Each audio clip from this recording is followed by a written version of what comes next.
Today we're talking about the traditional Muay Thai stance. I want to cover the how and the why. Drills on how to master it and also strategies to make sure that you're winning fights.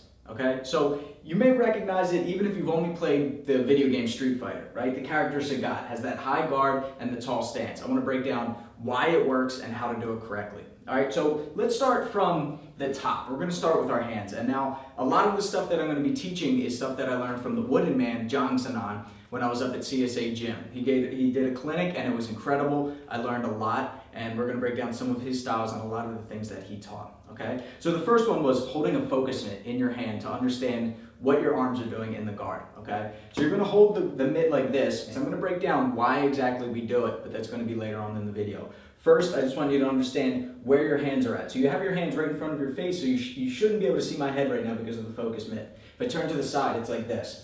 All right, I'm going to break down this marching rhythm that I'm doing here too, but just to understand where the hands are, the elbows are a little bit flared out, right? In amateur boxing, they'll teach you right here. Elbows underneath of the fist because you got to protect the ribs. We're going to talk about that. But it's right here, all right? This is where the elbows are and the hand position is. So it's a great way to understand knees too. So imagine you're holding onto someone's head here, so when you throw a knee strike, pull the head in, control the head to knee the body, right? So I'm here, boom, and then for a shuffle, here. Another thing that you can do here too for beginners, or if you have a bad habit of dropping your hand when throwing a kick, right, you're supposed to comb your hair back. So if I throw a left kick, I'm here just in case my opponent throws a left kick too. I'm blocking that kick with my hand.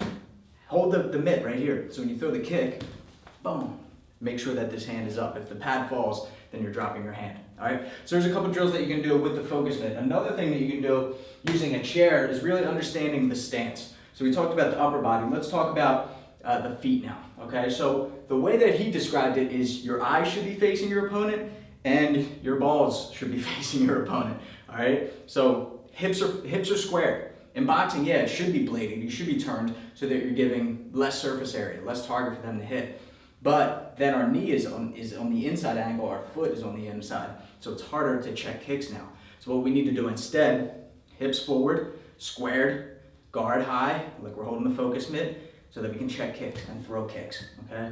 An easy way to understand that is legs of a chair, all right? Now you're gonna have to adjust. If you're a little bit bigger, a little bit smaller, try to line your feet up with the legs of a chair, like you're on railroad tracks, okay? Left one is right here in front, right is here.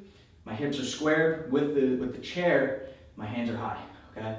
Perfect. So when I start throwing kicks now, you have to step off of the train track. Okay, so if I'm throwing a right knee, then I'm not just going to throw it here because I'm going to hit the chair. I need to create some sort of angle. So I'm going to step off of the left railroad here, and then I'll throw the knee. Okay, same thing if I'm throwing the left knee, I step off with the right during my shuffle, and then I'm not going to clip the chair. Okay, same thing with kicks too. If I just throw it here, I might come up on an upward trajectory and kick the chair, but if I step off to the left, boom.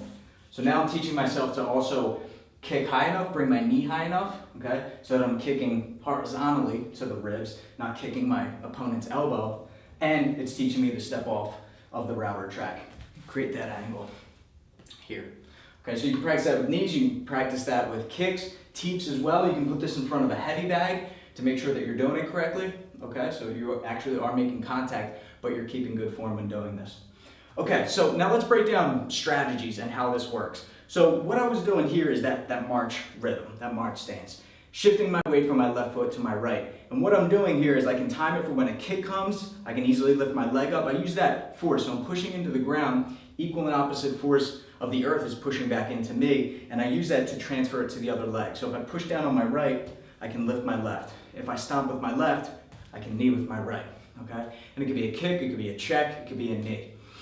Knee is out, so I can easily check kicks, I can turn it in easily. But let's talk about the ribs, right? We talked about how our hips are squared and our elbows are high. Well, isn't this a target? Jongsanan explained that, yes, it is, but we want them to throw it there. We're baiting them, right? Similar to how Floyd sticks his chin out for the pull counter, he leans back and throws the cross. We're doing that with our ribs, with our torso.